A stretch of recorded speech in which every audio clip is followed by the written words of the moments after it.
Standing up in McKinney.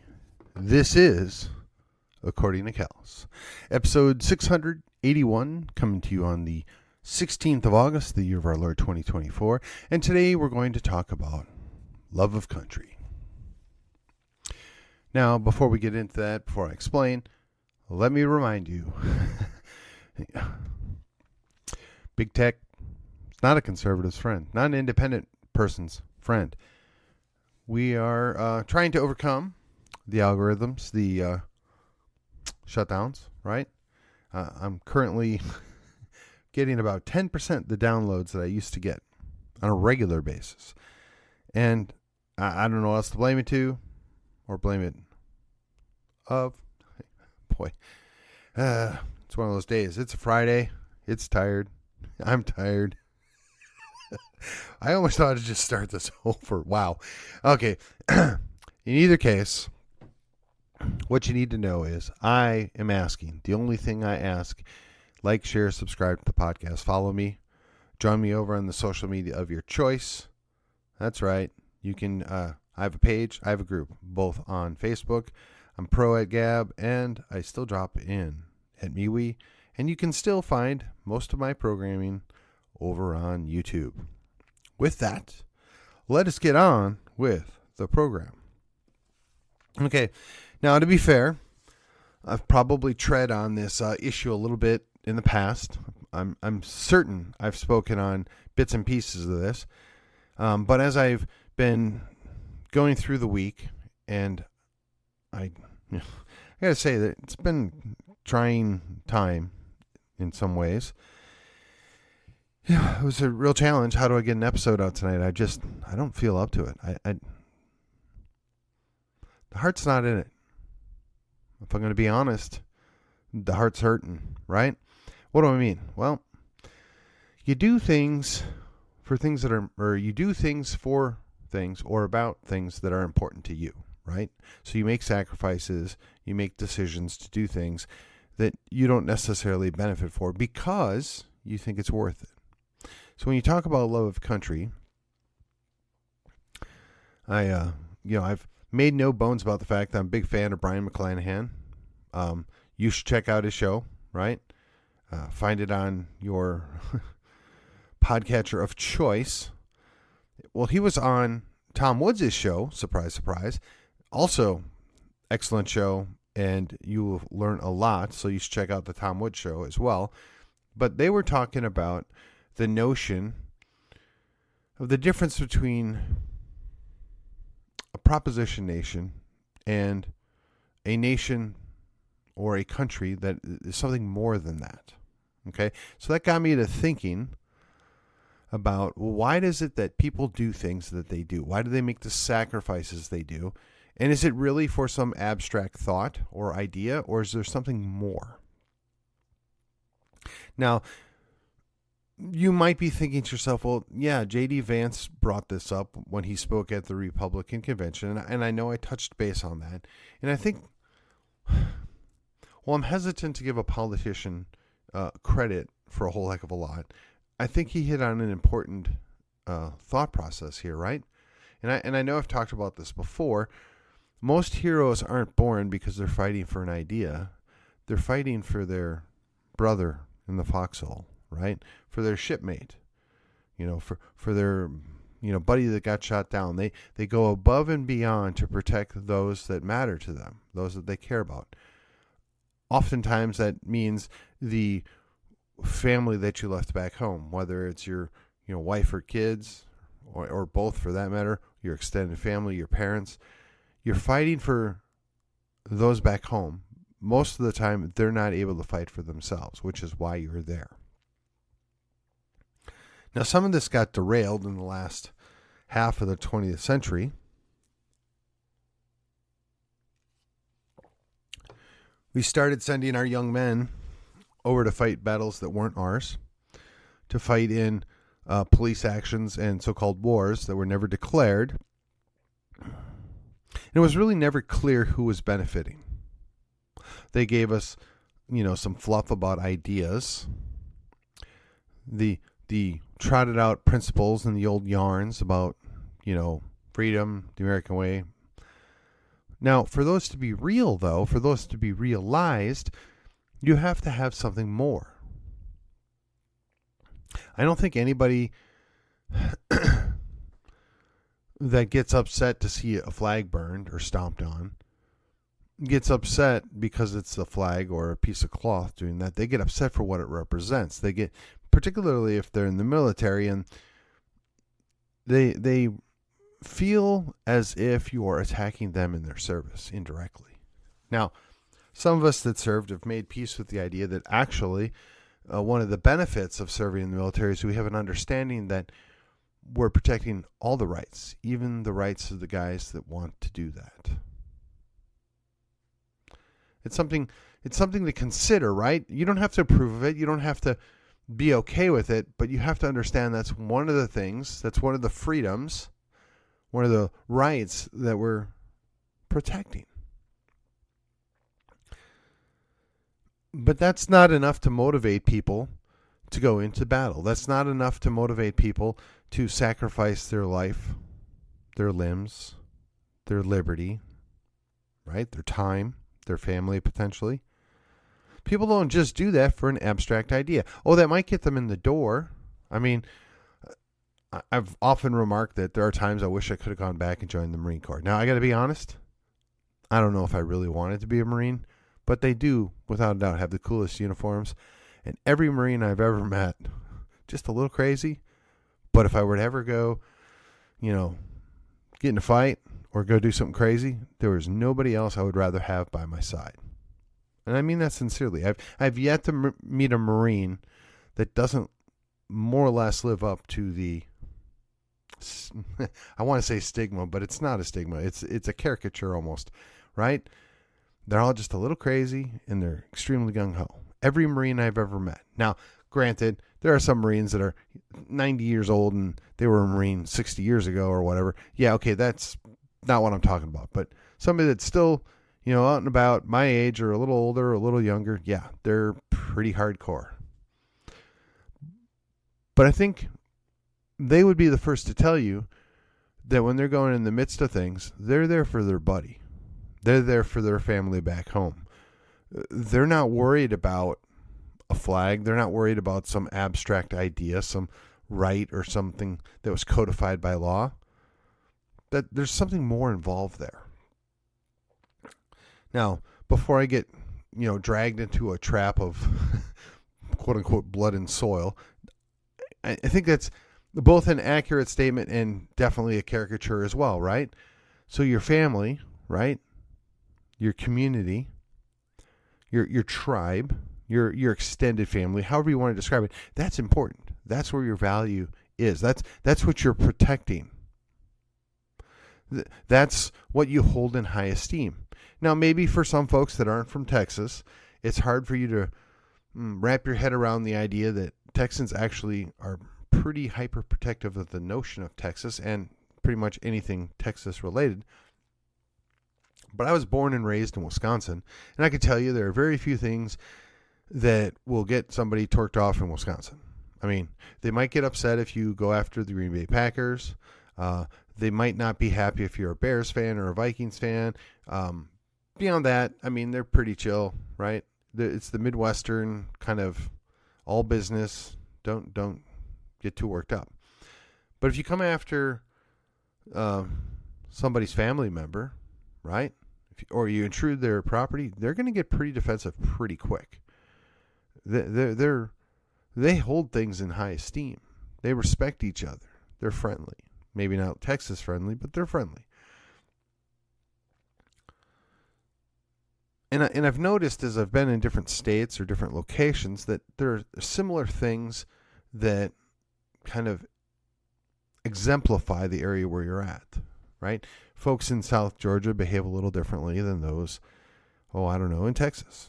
The folks that I've met in Central Florida, they're not the same as either of those two locations. People in the Milwaukee area, entirely different ballgame, right?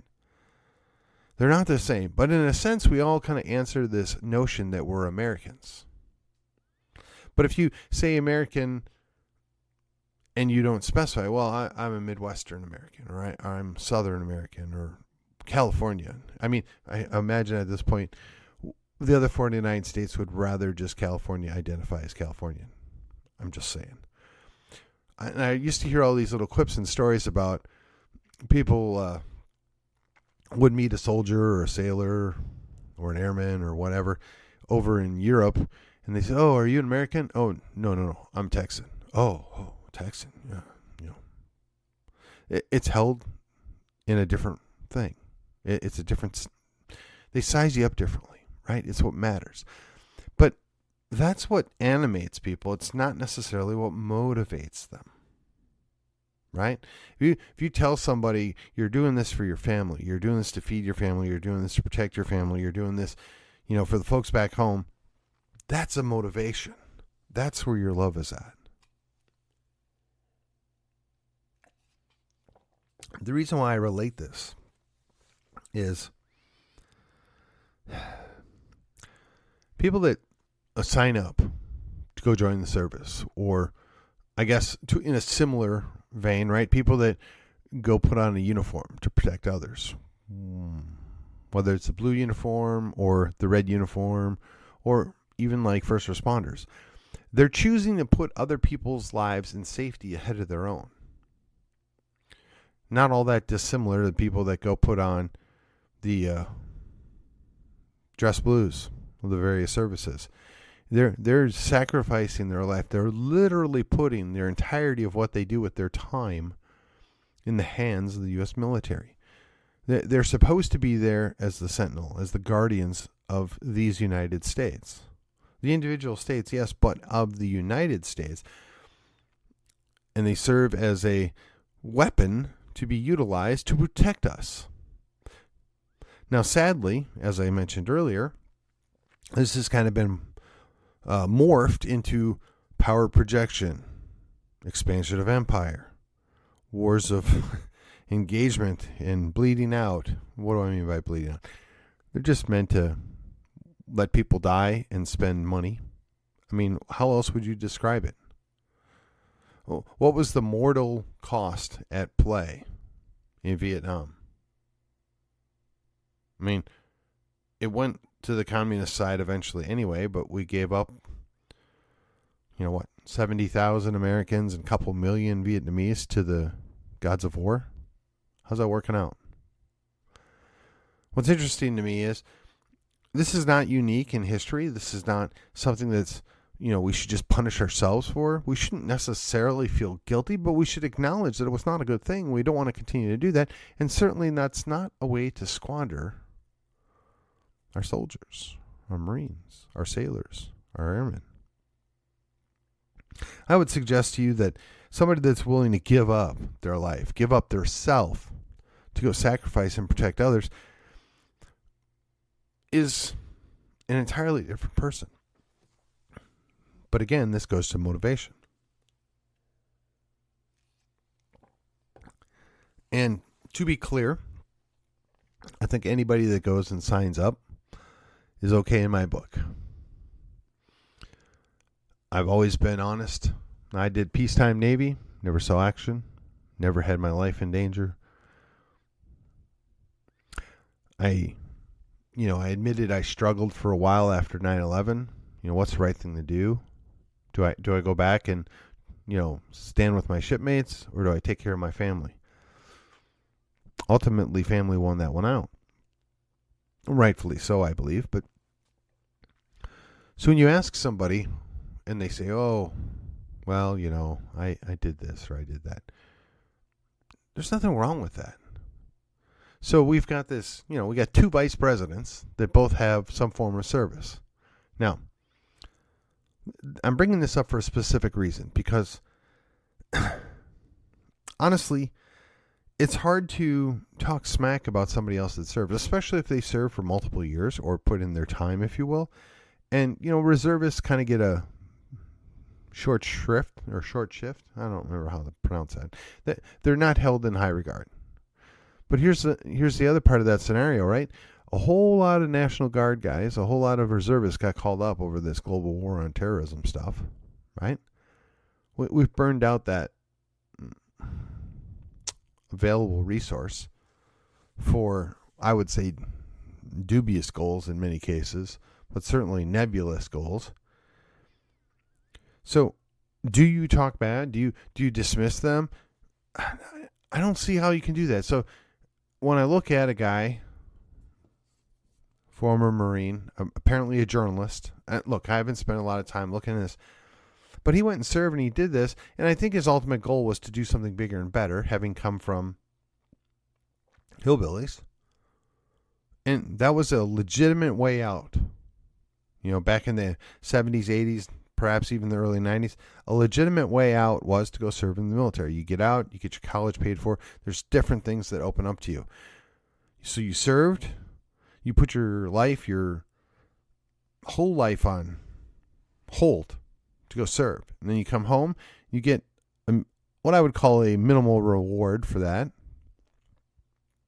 More than a fair trade there in some people's books.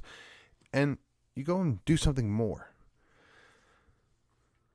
But you got to be careful, because you can't oversell it either, because a lot of folks do this as a reservist. And people dismiss this because, well, they just do 2 weeks a year, they do their weekend a month, and blah, blah, blah, blah, blah, and they dismiss it. But those same guys, they're also open to being called up. They're also a distinct possibility that they get jerked out to go do something in one of these, quasi-wars we've been fighting for the last 40 years.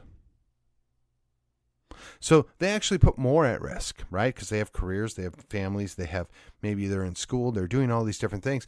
And any of that can end at the drop of a hat to go serve. So to not give them credit, to not appreciate what they're doing, it's not doing anybody any favors.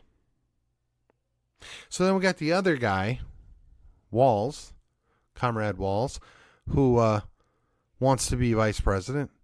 And the guy, I guess he claims he was in E8. I don't know what the status of that is. And I'm still not 100% sure if he was National Guard or reservist. And I'll say this. I don't dismiss either. And I really want to caution people to dismiss that. Don't look down on it. Now, the stolen valor issue, that's an entirely different story. The guy never went to combat. The guy never went overseas, as far as I can tell. He certainly didn't carry a firearm into battle. There's nothing wrong with that. Neither did I. And he stayed in a lot longer than I did. So I don't think you dismiss that. I don't think you disparage that. But you also don't let that guy get away with running his mouth about things that he never did, which is honestly why combat vets take that so seriously. Right? I've told the story a couple of different times where I went to a luncheon with Dad. I want to say it was Veterans Day with my younger daughter.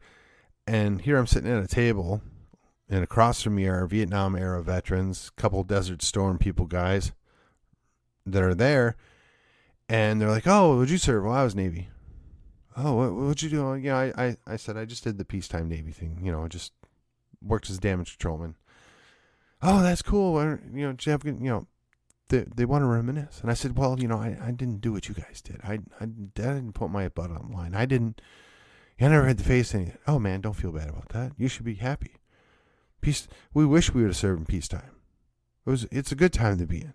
I mean, very open, very forgiving, very inclusive. I mean, I think that's how we need to handle that. Now, Comrade Walz, if he wouldn't have, exaggerated, if he wouldn't have claimed he did things he didn't do, I would be first in line to say, hey, man, Marine or not Marine, you're out of line here. You don't call this guy out. Now, if the guy's legitimately a fraud, okay, fine, but that's not your job. Other service people, they can talk smack all day long about, well, I have a friend that's a chair force guy. I mean, we mock each other all the time, respectfully. I mean, I'm just a squid, and a whole lot of other things that I'm not going to say on my podcast. And that's okay, but it's kind of a mutual respect, a little admirational jabbing, but we get it. We're part of the fraternity. I don't think that you throw around the term hero easily. I'm very reticent to grant anybody that title. Now, I might say it in jest, or I might say somebody did something heroic. But look, I live right now within about a 40-minute drive from where Audie Murphy was born. I have a really hard time anybody calling themselves a hero, because you got to measure up to that guy. It was 40 miles away from here, or 40 minutes away from here. Now, granted, he may be a hero among heroes, but still, how do you run your mouth? How do you talk about stuff like that when you know something like somebody like that was from the area? It's kind of crazy talk. But again, you do these things because of your family back home, your family in the foxhole, your family on the ship, your family in your airplane, right? Those are your brothers in arms. You're doing it for them, to protect them, to win, so you get to go home, so you get to see the rest of your family back home, maybe your wife, maybe your kids, maybe your parents, whatever. That's why you're doing those things. It's not because of, equality, liberty, fraternity. I don't think anybody in the last 50 years has ever thought about those as a motivating factor. I'm just saying. Your love of country is based upon where you live, where you come from, and where your family is. Now, I know there's some people that they get really antsy about that. And they throw around the epithet of blood and soil. Oh, you're a Nazi, you're a Hitler, nationalist, whatever. Okay, so what? Take away the Nazi, the Hitler nonsense, and just focus on what's wrong with loving where you come from. What's wrong with loving your country? What's wrong with loving your people? Nobody said because you love your people, you have to hate others. I mean, we watch this play out all over the world. And it's just European white folks that are made to feel guilty for loving their own people. I mean, I'm not going to get upset because Japanese people like Japanese people, Chinese people like Chinese people, Indian people like Indian people. Unless apparently if they're from Sri Lanka, well, different African tribes like other African tribes, or perhaps only their own African tribe. Okay, that's fine. It doesn't bother me. Salvadorians only like Salvadorians, and anybody not from Salvador is not Salvadorian. I mean, this is all fine and good, but I don't want them to feel guilty or bad about that. That's their culture. That's their family. That's where they come from. They should hold it in high regard. And I prefer they don't hate me, or you for that matter.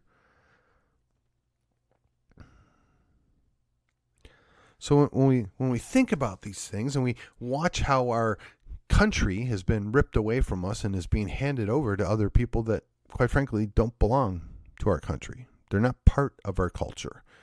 They're trying to rewrite what it is to be an American. They're trying to rewrite what it is to be Texan, for that matter. And we stand by idly. I mean, the conservatives, the Christians, the Republicans, they do little to nothing to stop this. They run their mouths, but they get nothing done. We've talked about this in the past, and it's just so disappointing. But again, if you can't get yourself to understand that you love your people, you love your state, your country, and you want to put them first, you want to protect them because you value them. You make sacrifices for them or on the behalf of them. We can't even get our people to do that anymore. I swear there's an entire generation of young people, particularly Caucasian males, that hate themselves. They hate themselves for who they are and what their parents, or who their parents are really, right? And how does that help anybody? Is that a net positive? Let me ask you. Do you want to have an entire generation where, I don't know, 30% of that population hates themselves? They deal with the idea that maybe they ought to just kill themselves? Do you think that's a net positive? I mean, we've got the whole world panicking because allegedly if you don't play along with a mentally ill trainee, they might kill themselves. Yet we've got 30% of the white males, or the population that are white males, that might want to kill themselves. Does anybody pay any attention to that? Is anybody the slightest bit concerned about that? I mean, I know. We're the cause of all that is evil in the world today. I get it. But do you really tell a 12-year-old that it's his fault? I mean, does that make sense to you? It doesn't to me. The question is, how do we take it back? What are we going to do to take it back? Well, I would suggest this is where love of country comes in. If you really love your country, if you really love your culture, your community, your family, you invest in it. You protect it. You take time. You enjoy that time. You make the most of it with your family, your community, your extended family. You let them know the value. You let them know the worth. You show it because you love them. And I'm not talking about the amore love. I'm talking about just, hey, we're family. We love each other. We look out for each other. If we can't get to that, if we can't have a love for our community, for our culture, for our nation, we're in deep trouble. The massive quantities of people that have been dumped into our country that quite literally hate us, and maybe not all of them, but a good chunk of them hate us, and the other ones don't necessarily hate us, but they love where they came from, and they want to bring their stuff from where they came from, and they don't care if it disrupts and displaces everything around them because they want what's theirs or what they think is theirs. And you have to be willing to say, no, actually, this is ours, and we're going to defend it. This is ours, and we're going to protect it. This is ours, and you can't have it. That's the challenge, isn't it? I mean, we can't get conservatives barely to say no as it is. I mean, we can't get Christians to actually get out of their pews and stand up for much of anything at this point. And I'm talking about en masse. I know there's plenty of individuals that do it. I mean, just come on, stick with me here. It's a generalization, and it's a generalization on purpose. There's also a cost, right? None of this is free. We live in a cancel culture. We live in a situation to where, quite frankly, you could lose your job, lose your career, potentially lose any ability to make money or save your money or transact money just because you said or did the wrong thing one or too many times that it upset the whole apple cart. And if you think I'm exaggerating, I'm really not. There's plenty of examples of this out in the real world. Now, I have said many, many times, I'm a small fry. I don't think anybody pays attention to me, and I'm quite all right with that. I don't relish the idea of being on somebody's target list, feds or bad guys. But I'm here. I live in McKinney, Texas. I see what's going on. I see the things that are playing out, and I just think to myself, I moved here because I loved Texas. I'm in McKinney because I love McKinney. And I love Collin County because it's a great county. It's a wonderful place to have raised my kids. I'd like to stay here. I want to protect it. I want to make the most of it. So I got involved in the thing that I can do, which is to stay active politically and hopefully hold the line and push back in the right places and make a difference. But I got to tell you, there's a cost with that. It interrupts time with family. It seems like it's a never-ending battle. Sometimes it just feels like the people that should be most excited to have us getting things done want to spend their time arguing about the process on how you got that done rather than the accomplishment of getting it done. Now, I'm not saying that you ignore processes. I'm not saying they don't matter. But what I am saying is sometimes you just have to enjoy the win when you get it. And if the Republican Party, if the conservatives want to continue to be successful and want to continue to grow and make a difference here in Texas, I strongly suggest they need to start focusing on what are the better ways to do that. Where's the time to invest? How do you get other people to buy into the concept that it's okay to love your people? It's okay to love your family. It's okay to love the Texas culture. How do we do that? How do we encourage them to make the most of this? That's really the big question here. And I'm going to ask you, you've got the whole weekend. Think about it. Think about how you in your life can make one little small change. Take a step in the direction. Maybe it's buy a t-shirt. Maybe it's wear a ball cap. Maybe it's go hand out political tracts. Maybe it's go hand out religious tracts. Maybe it's get involved in a club or a community organization. Maybe it's just talking to extended family. Maybe it's investing in something, a business, a school, some kind of community event or a nonprofit, perhaps even a political candidate. What are you going to do? How are you going to make the difference? What's your incremental step that you can do that shows your love for your country, your love for your people, the love for the culture, the love of Texas? Now, some of you are probably listening and think, oh, Callus, you've gone off here. No, I think this is very important. You have to be motivated in order to do things. It's not easy. It's tiresome.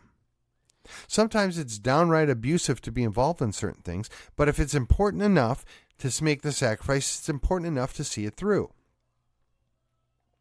There's got to be a value in what you're doing, or there's no point in doing it. And what I'm doing every time that I get involved in these things is I'm looking at the bigger picture. I want to protect Texas. I want to protect my family, and I want to continue to make things better. I want to lessen the evil in the world. I want to improve Texas. Hey, you know what? If that means we get a Texit at some point in the future, great. In the event that it doesn't happen, anything that helps Texas get better, stronger, I'm all in. So my question is, if you love your country, what are you going to do? And with that, this has been According to Callus. Y'all have a great weekend, and I will see you on the other side. TexianPride.com is the destination for Texans who want to show off their love for Texas. We don't settle for mediocre. Our shirts are made from 100% high-quality athletic cotton. They're cool, comfortable, and designed to fit and flatter any body type. Follow us on Facebook and Instagram. Visit TexianPride.com for your next stylish Texas tee.